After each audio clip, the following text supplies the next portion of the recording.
আমাদের ঘরে ঢোকার সিঁড়িটা এরকম, জোর বৃষ্টি এসে গেছে, সামনে নদী, নদীতে জল আছে রে, মারাত্মক জল আছে। এই ওপর থেকে রিসোর্টটা এরকম সুন্দর কিনা। সবচেয়ে ভালো জায়গা হচ্ছে এইখানটা, এখানে সন্ধ্যাবেলা বসে গল্প করতে দারুণ লাগবে।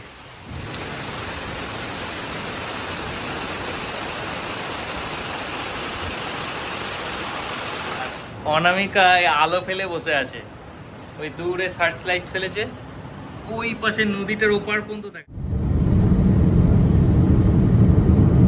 হ্যালো এভরিওয়ান, আজ 31 মে, এখন বাজে বেলা 12:30। আমরা এখন বেরিয়ে যাচ্ছি ফালাকাটার দিকে, বাট প্রোগ্রাম কিন্তু অন্যরকম ছিল। গতকাল রাত্রি 8টার সময় আমরা দুর্গাপুর থেকে ভলভো ধরেছিলাম। প্রোগ্রাম ছিল আমরা প্রথমে এনজেপি আসবো, এনজেপি থেকে আমাদের আজকে মানে আজকে 31 মে আমাদের আজকে রাজধানী ছিল 12টা নাগাদ, সেটা ধরে আমরা যাবো গুয়াহাটি। গুয়াহাটিতে 2 দিন থেকে আমরা মেঘালয় ট্রিপ করব। বাট আমাদের ওখানে যে হোটেল বুকিং ছিল গুয়াহাটিতে, প্রশান্তি লজ, এটিডিসির মানে আসাম ট্যুরিজম ডেভেলপমেন্ট কর্পোরেশনের, ওরা আমাকে বললো যে ওখানে নাকি বন্যা পরিস্থিতি খুব খারাপ। তারপরে আমার এক পরিচিত দাদা, তার ওখানে একটা অফিসের ব্রাঞ্চ আছে, ওখানে খোঁজ নিয়ে জানলো যে ওখানে নাকি রেড অ্যালার্ট জারি হয়েছে। তো বুঝতে পারলাম না, তাই আপাতত 2 দিনের জন্য পোস্টপন করেছি প্রোগ্রামটা। এখন আমরা যাচ্ছি জলদাপাড়া, আমরা জলদাপাড়ার পথে এগিয়ে যাচ্ছি। এখন প্রায় 1টাই বাজে অলমোস্ট, তো যেতে যেতে 3 ঘন্টা 3.5 ঘন্টা লেগে যাবে। এখন বেলা 2টো, আমরা এখন ধূপগুড়ি পৌঁছেছি। আরও 50 কিলোমিটার আমাদের ডেস্টিনেশন, ফালাকাটা হয়ে যাব। তো এই হচ্ছে ধূপগুড়ি, এই জাংশনটা, এটা বাস স্ট্যান্ডটা ধূপগুড়ির, বড় বাস স্ট্যান্ড কিন্তু। হ্যাঁ, ধূপগুড়ি বেশ সুন্দর কিন্তু জায়গাটা, বাসলিং আছে। নর্থ বেঙ্গলে ম্যাক্সিমাম জায়গায় যেমন শহরগুলো একটু কনজেস্টেড, এটাও এই জায়গাটা কনজেস্টেডই লাগছে। এখান থেকে বেরিয়ে গেলে আবার হালকা হবে। তো অনেক আগে আমি এসেছিলাম, তখন তো ফাঁকা ফাঁকা ছিল, এখন তো পুরো জায়গাটায় রাস্তাঘাটও চিনতে পারছি। এখন সবই অচেনা লাগছে। আমি এসেছিলাম ধরুন প্রায় 2010-11-তে, তখন থেকে এখন তো অনেক পরিবর্তন। ডান দিকে ধূপগুড়ি শহর না, আচ্ছা ফালাকাটা। আমাদের ড্রাইভার সাহেব বললেন এদিকে বীরপাড়া, ফালাকাটা এইদিকে, ফালাকাটা এদিকে যাবে, এদিকে চলে যাবে। আচ্ছা, এইদিকে বীরপাড়া, আমরা যাবো এইদিকে ফালাকাটা, আর যেটা ছেড়ে চলে এলাম ওদিকে বীরপাড়া মাদারিঘাট, তাই তো? আচ্ছা, ও আচ্ছা, ভুটান ওদিক দিয়ে যাও, ওকে। আর এদিক দিয়ে আমরা সোজা চলে যাবো এখন ফালাকাটার দিকে। সামনে বাসটা আছে, ওর পেছনটাই দেখছি। দাদা বলছেন কালী পুজো নাকি দারুণ হয় এখানে। জয় মা কালী, আমাদের ট্রিপটা ভালো হলেই হয়। এই যে লেখা আছে আলিপুরদুয়ার 57, কোচবিহার 57, দিনহাটা 83, গুয়াহাটি 332। এটা হচ্ছে কলেজ। আচ্ছা, এটা ধূপগুড়ি কলেজ। আচ্ছা, সুন্দর কিন্তু কলেজের গেটটা। আমরা কোথায় ধূপগুড়ি শহর থেকে বেরিয়ে যাচ্ছি না এখন, এবার একটু আউটস্কার্টস এসে গেছি আর কি, আবার গ্রাম এসে গেছে। ভালো, অনেকদিন পর এদিকটাতে আসছি। ফালাকাটা ঢুকলাম, এটা বেশ ভালো শহর। হ্যাঁ, রাস্তাঘাট এত ভালো হয়ে গেছে যে মানে অনেকটাই আইডেন্টিফাই করা ডিফিকাল্ট হচ্ছে আমার জন্য। সত্যিই খুব ভালো হয়ে গেছে রাস্তাঘাট। যা এলাম পুরো 6 লেন দিয়ে এলাম, এখানেও ডবল লেন রাস্তা শহরের মাঝখান দিয়ে, খুব সুন্দর। হালকা হালকা বৃষ্টি শুরু হয়েছে, এই যে উইন্ডস্ক্রিনটাতে হালকা হালকা বৃষ্টির ছিটা পড়েছে। ওয়েদার তো এদিকেও খারাপ ছিল কালকে পর্যন্ত, এখন এতক্ষণ ভালো ছিল, তাও আবার খারাপ হতে শুরু করেছে।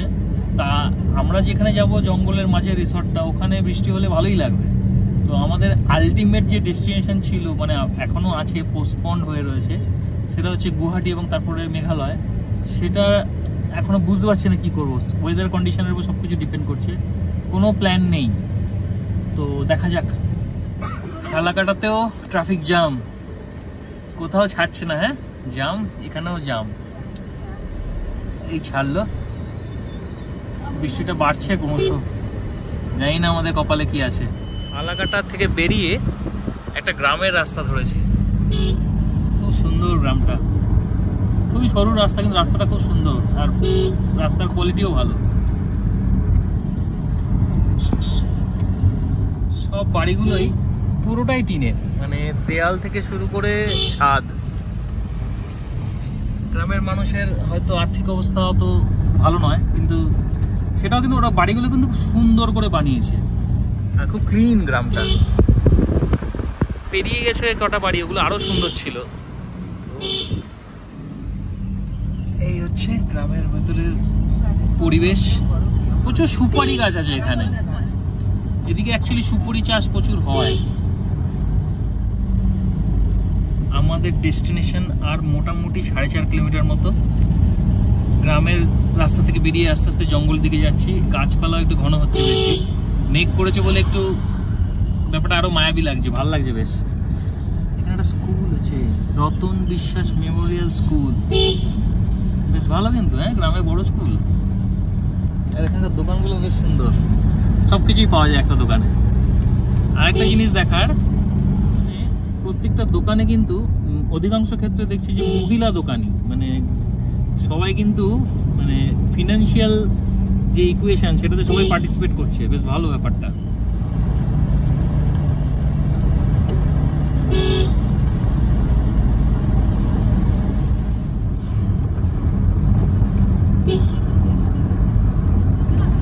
কত সুপারি বাগান এখানে, দারুণ না? দেখি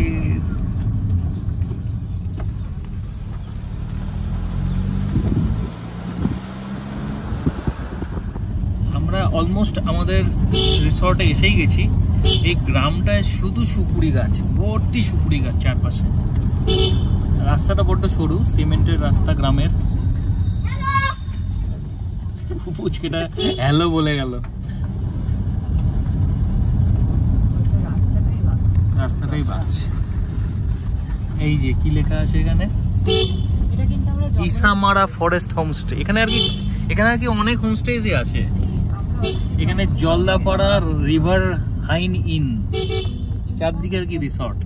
না আমার তো rhino cottage, Jaldapara rhino cottage. এখানে আরেকটা কি আছে, এইটাই বোধ হয় নাকি, এই রাইনো কটেজ এই দিকে, এই বাঁ দিকটা, এই হচ্ছে জলদাপাড়া রাইনো কটেজ রাস্তাটা।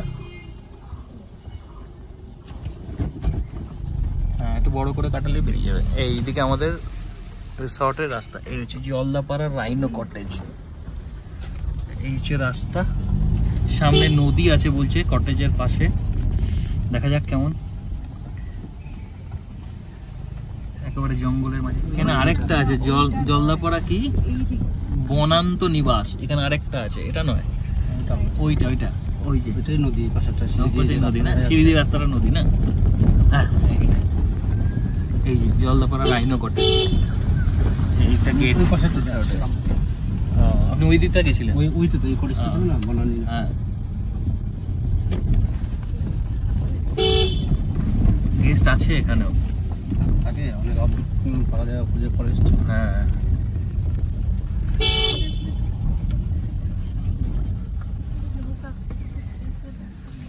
পৌঁছে গেছি আমাদের ডেস্টিনেশনে।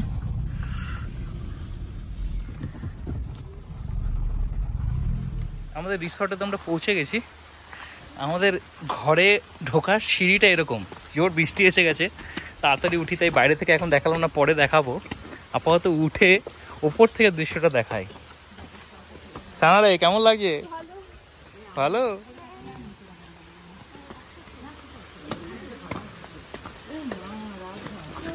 কোথায় রাজহাঁস? আরে হ্যাঁ, এই তো। চল তুলে নাও। সামনে নদী, নদীতে জল আছে রে, মারাত্মক জল আছে। চলো।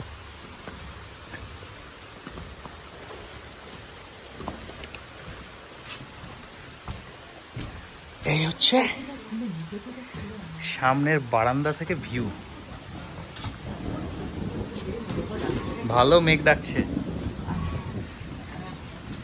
এই ওপর থেকে রিসর্টটা এরকম সুন্দর কি না?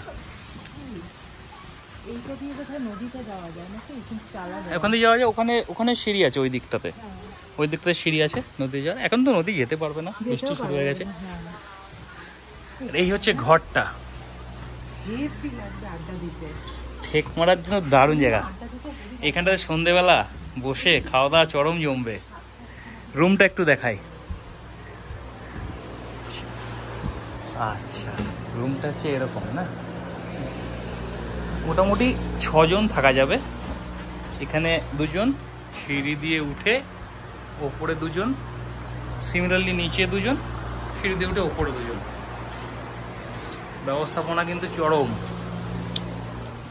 বাথরুমগুলো দেখি, ডবল বাথরুম কি? আলো কোথায় গো? এই হচ্ছে একটা বাথরুম, পাশের বাথরুমটা দেখি। হ্যাঁ ফ্রিজ আছে, তাই তো খেয়াল করিনি ফ্রিজও আছে।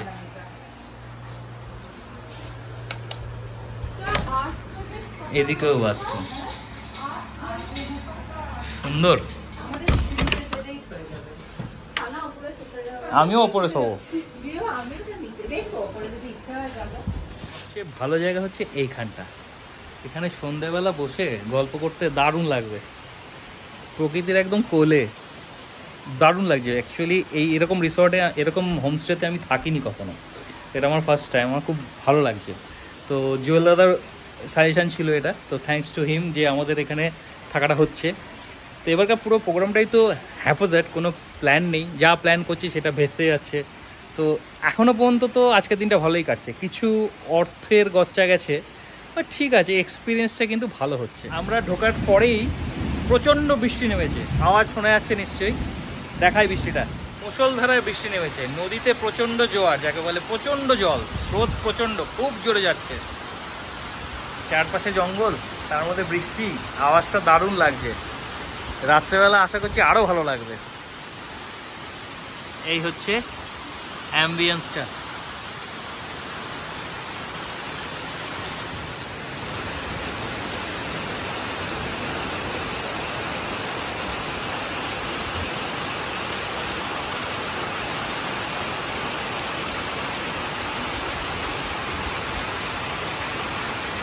ওপারেও জঙ্গল, ওটাই মেন জঙ্গল অ্যাকচুয়ালি জলদাপাড়া। তো ঢুকেই বৃষ্টিটা হওয়াতে পুরো ব্যাপারটা এলিভেটেড হয়ে গেছে, পুরো এক্সপিরিয়েন্সটা হেভি লাগছে। কি কি দাঁড়িয়ে আছে, কি দাঁড়িয়ে আছে কই? হ্যাঁ হরিণ,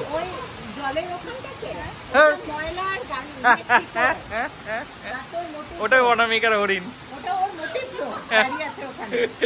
অনামিকা হরিণ দেখেছে। সবেমাত্র স্নান করে ফ্রেশ হয়ে বেরোলাম, তো কতগুলো কথা শেয়ার করি। যেমন প্রতিটা মানুষেরই জীবনে এই অভিজ্ঞতা হয়েছে যে যখন প্রথম কোনো মানুষের সাথে আলাপ হয়, তো ইনিশিয়ালি তার ভালো দিকগুলোই চোখে পড়ে, কিছুদিন থাকতে থাকতে তার ড্রব্যাকস ল্যাকুনাগুলো চোখে পড়ে। তো যখন প্রপার্টিতে ঢুকলাম, দেখে যে সুন্দর জিনিসগুলো দেখে খুব ভালো লাগলো, খুবই আপ্লুত হলাম।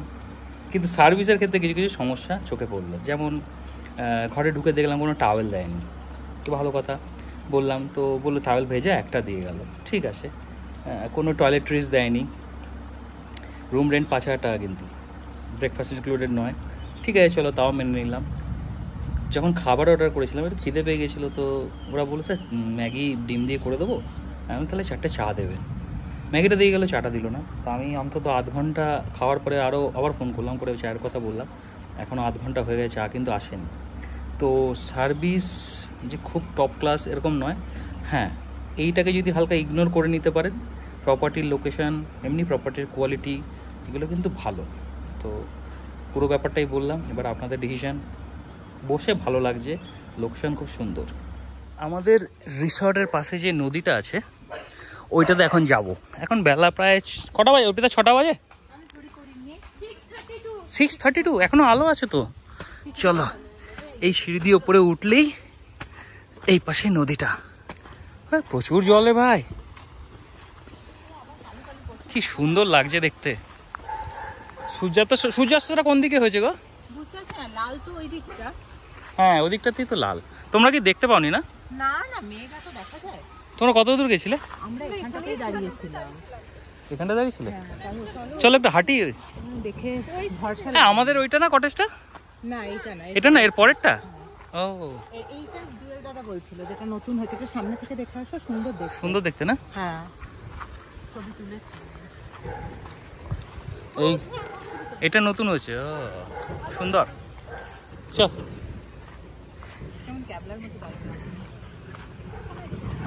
এটা কি নদী? তোরসা নদী। তোরসা তো রোহিতের বোন। আমরা ম্যাপে দেখছিলাম, দেখতে দেখতে পেলাম এটা। প্রচুর জল। তোরসা নদী আমরা দেখেছি আগে। আচ্ছা আমাদের যে কটেজটা সেটা এটা নয়, এর পরেরটা। এইটা হচ্ছে আমাদের যে ঘরটা দিয়েছে, আমরা এটাতে আছি। রাত্রেবেলা ওখান থেকে নদীটা দেখতে অসাধারণ লাগবে, কিন্তু বেশ লোকেশনটা কিন্তু সত্যি ভালো। এদিকে একটা গেট আছে এখানটাতে, এই গেটটা বন্ধ। আর এই যে আমাদের এই ঘরটায় আমরা আছি। সুন্দর লাগছে রাত্রেবেলা, কিন্তু আলোটা জ্বালাতে বেশ লাগছে। হ্যাঁ, চাঁদও উঠেছে, হ্যাঁ দেখা যাচ্ছে। ওই যে এই বয়স্ক ভদ্রলোক যিনি, উনি মনে রিসর্টের টুরিস্টই আমাদের মতো, গেস্ট কেউ। অনেকেই ঘুরছিল। নদীটা এখান থেকে এসে এখানটাতে একটা চড়া মতো আছে, এই যে ওদিকে কিন্তু খুব স্রোত, এইখানটাতে চড় মতো আছে। এই মানে ব্যাংক একটা নদীর, মানে নামা যায়, কিন্তু এখন রাত হয়ে গেছে, না নামাই ভালো। আর এখানে কিছু লোকাল ছেলে একটু ফুর্তি করছে, তো বেশিক্ষণ হয়তো দাঁড়ানো যাবে না, ব্যাপারটা সিকিউর হবে কতটা জানি না। আমরা ওইখানে ধনেশ দেখেছি, তো বিশাল বড় বড়। এইখানে হয়তো ওপারে বা এপারে রাত্রে হয়তো কিছু জন্তু দেখতেও পারি আমরা। কি মনে হচ্ছে চান্স আছে রাতে কিছু দেখার? এইখানেতে না মনে হচ্ছে আসলেও আসতে পারি, কিন্তু মুশকিল হচ্ছে তাহলে তার জন্য রুম থেকে বেরিয়ে এখানে আসতে হবে, সেটা খুব একটা সেফ হবে। এখন একটু অন্ধকার হয়ে যাচ্ছে, তো একে বর্ষাকাল, তারপরে সাপ খোপের উপর তো থাকতেই পারে। আর এখানে কিছু লোকাল ছেলেও একটু নিজেদের মতো সময় কাটাচ্ছে, তো আমরা ভাবলাম যে ঘরেই ফিরে যাই। তো এখন এই আমাদের ডেস্টিনেশন, ওখান থেকে আমরা দেখব এখন বসে বসে নদীটাকে। আর সন্ধেবেলা পকোড়া, চা আসছে। রাত্রেবেলায় ডিনারে মাটন আছে আজকে, তো এক্সাইটেড আছি, কেন কালকে থেকে কোড়া ভালো খাওয়া হয়নি, ঘুমও হয়নি, এবং মজার ব্যাপার পায়খানা বাথরুমও বেশি হয়নি। তো আজকে সবটাই হবে আশা করছি। তো আপাতত রাখছি, সন্ধেবেলা ঘরে ঢুকে আবার যখন চা কফি খেয়ে একটু ফ্রেশ হয়ে আবার দেখা হচ্ছে। এখন বাজে সন্ধ্যে 7:15। তা আমাদের পকোড়া, চা দিয়ে গেছে, প্রচুর জিজ্ঞাসাবাদ করার পরে দিয়ে গেছে, সহজে দেয়নি। তো তোমাদের আজকে এক্সপিরিয়েন্স কি বলো? অ্যাডভেঞ্চার বলতে যা বোঝায়, হ্যাঁ আজ সারাদিনটা সেরকমই গেল। ট্রেন সামনে দাঁড়িয়ে ছিল, আমরা ছেড়ে দিলাম, দিয়ে আমাদের হঠাৎ মাথায় এলো আমরা ডুয়ার্স ঘুরতে আসবো। তারপর আমরা ডুয়ার্স ঘুরতে আসবার আগেরটা বল, আমাদের তো অ্যাকচুয়ালি যাওয়ার কথা ছিল মেঘালয়। তা আমরা গুয়াহাটি, জলপাইগুড়ি থেকে গুয়াহাটি যাওয়ার কথা। সেই ট্রেন হঠাৎ শুনলাম যে বন্যা হয়েছে বা আসামের দিকে রেড অ্যালার্ট হয়ে গেছে, তাহলে আর যাই কি করে, সাহসে কুলানো না, তখন ট্রেন ছেড়ে দিয়ে চলে এলাম, মানে ইনস্ট্যান্ট প্ল্যান করে, মানে জলদাপাড়াতে। এখন আমরা জলদাপাড়াতে রয়েছি, কিন্তু ডিসিশনটা খুবই ভালো নেওয়া হয়েছে। কি বলিস? একদম, মানে এত সুন্দর লাগছে। আমরা এখানে ঢুকলাম, একটা বিশাল ওয়েলকাম বৃষ্টি হলো, যেটা অপূর্ব লাগলো। মানে জঙ্গলের মধ্যে ওপর থেকে দেখছি শুধু বৃষ্টি, সামনে নদী, দারুণ সুন্দর একটা ব্যাপার। তোমার তো প্রথমবার জঙ্গল, তোমার নিশ্চয়ই বেশি ভালো লাগবে। সানা আর অনামিকা একদমই প্রথম, দারুণ লাগছে, দারুণ। আর স্পেশালি এই ট্রি হাউস, এই ট্রি হাউস কিন্তু আমারও ফার্স্ট টাইম এক্সপেরিয়েন্স। আমারও ট্রি হাউসে আমারও থাকা হয়নি, এতবার ডুয়ার্সে এসেছি, ট্রি হাউসে থাকিনি। আর সানা তুই বল কিছু, তোর কেমন লাগলো? আমার তো ট্রি হাউস ভালো লেগেছে। বাকিগুলো ভালো লাগেনি? সবই ভালো লেগেছে। এখন একটা রাইনো সাইটিং হয়ে যাক, কালকে সকালবেলা যদি কপাল থাকে দেখবে, আর কিছু চাই না। বাকি রিসর্টটা তো ভালোই, অসম্ভব সুন্দর, কিন্তু সার্ভিসটা একটু ভালো হলে, আর একটু ভালো হলে ভালো হতো। প্রচন্ড প্রফেশনাল ওরা। আচ্ছা, ফিউচার প্ল্যানিং কি বলো? মোটামুটি একটা প্ল্যান তো কিছু করা যাচ্ছে না? Good question. আমাদের এই ট্রিপে ফিউচার বলে কিছু নেই। ফার্স্ট অফ অল আমাদের লাদাখ হওয়ার কথা ছিল, সেটা ক্যান্সেল হয়েছে। মানে টিকিট ঠিক, সব বুকিং কনফার্ম, সবকিছু হয়ে গিয়ে তারপরে যুদ্ধ করে আমাদের লাদাখটা তো ক্যান্সেল হলো। সেটা হলো মেঘালয়। এরপর বুঝতে পারছি না এবার কি হবে, ক্যান্সেল হবে, থেকে যাবে, কিছু বোঝা যাচ্ছে না। তো আপাতত ইনিশিয়াল প্ল্যানিং হচ্ছে আপাতত 2 দিন ডুয়ার্সেই কাটাই, কালকে লাটাগুড়ির দিকটাতে যাব। তারপর সবকিছু খবর টবর নিয়ে যদি বুঝি যে হ্যাঁ সিচুয়েশন ঠিক আছে, তাহলে আমরা আবার চলে যাব হয়তো ওইদিকেই। আচ্ছা সবারটা তো তুমি শুনলে, তোমার এক্সপেরিয়েন্সটা এবার বলি, তোমার এবার দাও experience টা বলো। তোমার এক্সপেরিয়েন্সটা এবার। এই নাও পকোড়া খেতে খেতে। এই যে খাচ্ছি, একটু তো ডিস্টার্ব আছি। ডিস্টার্ব এই জন্য যে যাই প্ল্যান করছি সেটাই ক্যান্সেল হচ্ছে, পয়সারও অনেক খরচা যাচ্ছে, একটু মনে তো চাপ হচ্ছে।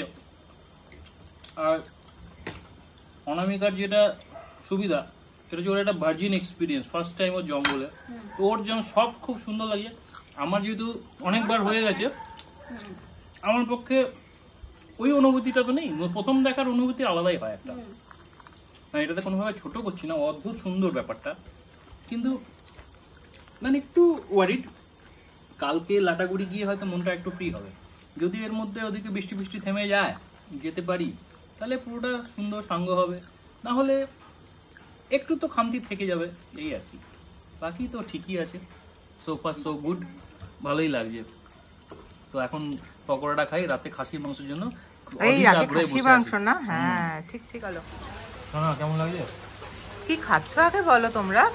তাহলে আজকে এখন আমরা ডিনারে এসেছি, এখন কি খাচ্ছি শানা? ভাত, মাটন, আলু ভাজা, ডাল। কেমন টেস্ট? খুবই ভালো। খুবই ভালো। হ্যাঁ, মাটন আর যে টেস্টি। ডিম খাচ্ছে তাকে। আচ্ছা হ্যাঁ, আমাদের ডিম পার্টি আছে একটা, যে মাটন খায় না। আমি এখনো ডিমটা টেস্ট করিনি, খেয়ে বলছি কেমন হয়েছে। ওকে, আর তোমার কি মনে হচ্ছে? দারুণ বানিয়েছে না? চলো খাবার এনজয় করা যাক। তাহলে খাবার এনজয় করা যাক এবার। এখন রাত 10:30, খেয়ে দিয়ে চলে এসেছি, ঘরে ঢুকে গেছি। এই হচ্ছে আমাদের ঘরের এই মুহূর্তে পরিস্থিতি, প্রচণ্ড জোরে বৃষ্টি হচ্ছে। এই ওপরে সানা, আর এইদিকে অর্পিতা, আর অনামিকা আলো ফেলে বসে আছে। ওই দূরে সার্চ লাইট ফেলেছে, ওই পাশে নদীটার ওপার পর্যন্ত দেখা যাচ্ছে। এইখানে যে আমাদের ঘরে একটা করে সার্চ লাইট দেওয়া আছে, সেটার রেঞ্জ বিশাল, নদী পার হয়ে ওপার পর্যন্ত চলে যাচ্ছে। এই যে বিমটা খেয়াল করে দেখা যায় কত জোরে বৃষ্টি পড়ছে, প্রচণ্ড জোরে বৃষ্টি, আর বিদ্যুৎ চমকাচ্ছে মানে, আর ওপরে টিনের চাল তো খুবই আওয়াজ। তো একটা অদ্ভুত এক্সপিরিয়েন্স হচ্ছে, গাছের ওপর এত উঁচুতে থেকে, চারপাশে জঙ্গল, বৃষ্টি, জন্তু জানোয়ার হয়তো এত বৃষ্টিতে আসবে না, কিন্তু একটা রোমহর্ষক একটা এক্সপিরিয়েন্স হচ্ছে, খুব ভালো লাগছে। শুধু বৃষ্টিটা কাল সকালে থেমে গেলেই আমরা তাহলে সাফারিটা করতে পারি। তো আপাতত এইটা আমি এনজয় করি। আজকের মতো গুড নাইট।